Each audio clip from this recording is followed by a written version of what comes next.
इस साल हमने 78th इंडिपेंडेंस डे सेलिब्रेट किया है और जहां ये सेलिब्रेशन धूमधाम से हुई भी है, वहीं कुछ फीकी भी रह गई थी वेस्ट बंगाल में हुए रेप केस को लेकर। अब जहां उस केस में 3 letter petition CJI DY Chandrachud को मिल चुके हैं, वहीं आपको बता दें कि सुप्रीम कोर्ट और CJI DY चंद्रचूड़ पर एक नजर आ टिकी है। जब इंडिपेंडेंस डे के दिन दिए गए एक लेक्चर में PM नरेंद्र मोदी ने काफी इंटरेस्टिंग टॉपिक्स को छेड़ दिया है। इन टॉपिक्स में से सबसे इंटरेस्टिंग टॉपिक UCC यानी कि यूनिफॉर्म सिविल कोड का रहा है, जिसकी वजह से आए दिन यूनियन गवर्नमेंट और अपोजिशन पार्टीज में झगड़े देखने को मिलते हैं। आसान शब्दों में कहे तो एक कंट्री में एक ही सेट ऑफ रूल्स रहेंगे और जो हम देखते हैं कि डिफरेंट रिलीजन्स के लिए अलग रूल रहते हैं, वे हट जाएंगे। UCC का प्रोविजन इंडियन कॉन्स्टिट्यूशन के आर्टिकल 44 में भी दिया हुआ है, जो इस बात पर ज्यादा प्रेशर देता है कि शायद अब समय आ गया है UCC को इम्प्लीमेंट करने का। हालांकि कई लोग इसके खिलाफ दिखे हैं और इसमें सीनियर एडवोकेट कपिल सिब्बल ने भी PM नरेंद्र मोदी की बातों का पलट जवाब देते हुए क्या कहा है, आगे देखते हैं।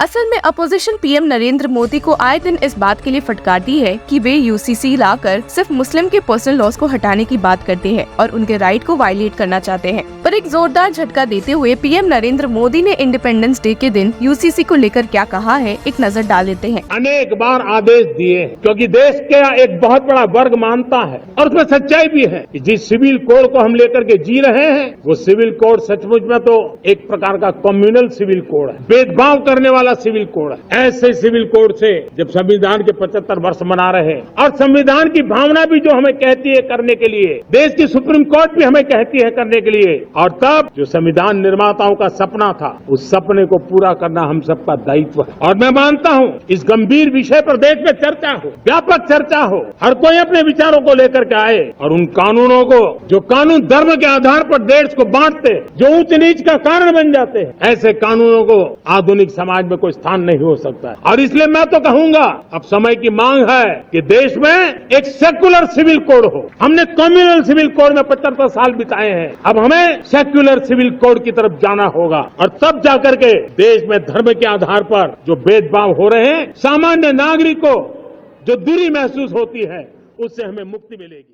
इस मामले में PM नरेंद्र मोदी की बात का पलट जवाब देते हुए सीनियर एडवोकेट कपिल सिब्बल ने इंडिपेंडेंस डे के दिन क्या कहा है, सुन लेते हैं। Statements, but I think on a pious day like this, when we are celebrating our independence, I don't think that I should, respond to statements that may appear to be divisive. आपके नज़र में क्या communal civil code में हम जी रहे हैं? नहीं, मेरी नज़र में इस समय आज के दिन स्वतंत्रता दिवस के दिन मैं कोई टिप्पणी नहीं करना चाहता। प्रधानमंत्री जी का हक है, जो उनके मन। प्रधानमंत्री जी को छोड़ दें, आज के दिन हम क्या नहीं, प्रधानमंत्री जी की बात हो रही है ना। आप ही ने कहा कि उन्होंने ये बयान दिया है और मेरी आपने टिप्पणी मांगी है, तो मैं कहता हूँ कि आज के दिन स्वतंत्रता दिवस के दिन सही नहीं है मैं कोई टिप्पणी करूँ, क्योंकि कोई विवाद हम किसी खड़ा नहीं करना चाहते। आज हम सेलिब्रेट कर रहे हैं उन शहीदों ने जिन्होंने अपनी जान दे दी, हाँ, और जिन्होंने हमें स्वतंत्रता दी। उस स्वतंत्रता को हमें कायम रखना है और कुछ भी हो जाए हम उसको कायम रखेंगे, हमारे वकील लोग रखेंगे और हमारे न्यायाधीश रखेंगे। और इसके ठीक अगले दिन ही उन्होंने PM नरेंद्र मोदी की बात का पलट जवाब देते हुए ट्वीट किया है और कहा है कि PM need of the hour, a secular civil code in the country, spent 75 years under the communal civil code. My take, need of the hour, a secular and civil country. Last 10 years BJP has neither been secular nor civil. अब चलिए एक नजर डाल लेते हैं कि आखिर present time को लेकर सीनियर एडवोकेट कपिल सिब्बल ने अपने इंडिपेंडेंस डे के स्पीच में क्या कहा है। But that was the past. Let us talk of the future. Political freedom is not the only freedom we cherish.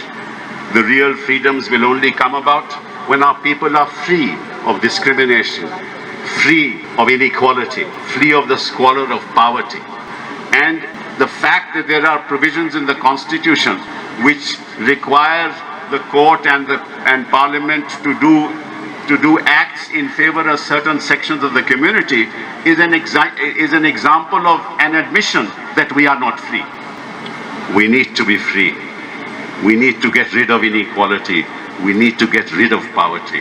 We need to be allowed to empower each citizen of this country so that he can move forward. 77 years is too short a time in the life of a nation which has suffered the scourge of captivity for 190 years.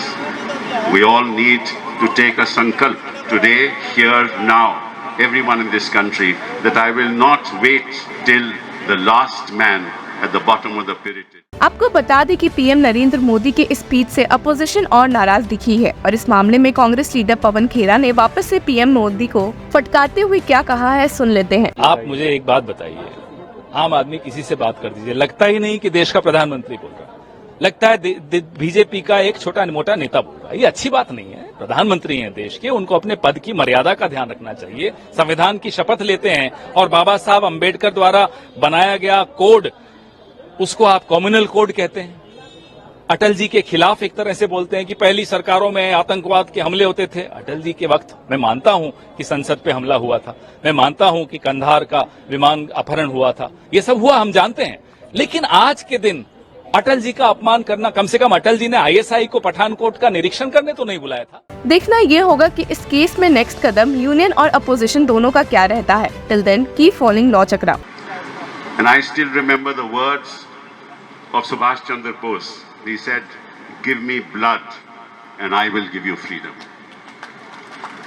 I remember the words of our first Prime Minister when he said, "At the strike of the midnight hour, while the world sleeps, India will awaken to life and freedom."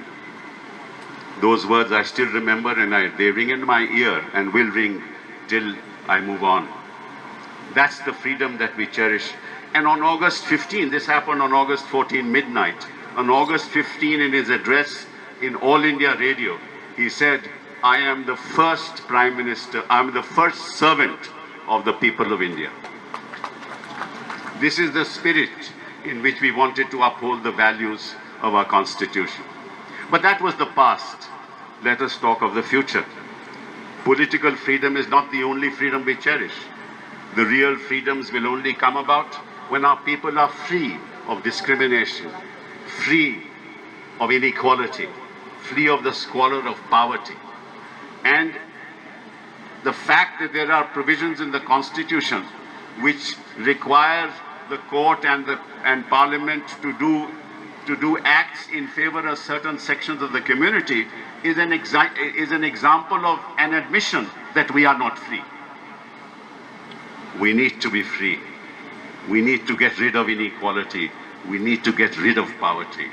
We need to be allowed to empower each citizen of this country so that he can move forward. 77 years is too short a time in the life of a nation which has suffered the scourge of captivity for 190 years. We all need to take a sankalp today, here, now, everyone in this country, that I will not wait till the last man at the bottom of the pyramid says, "I am free."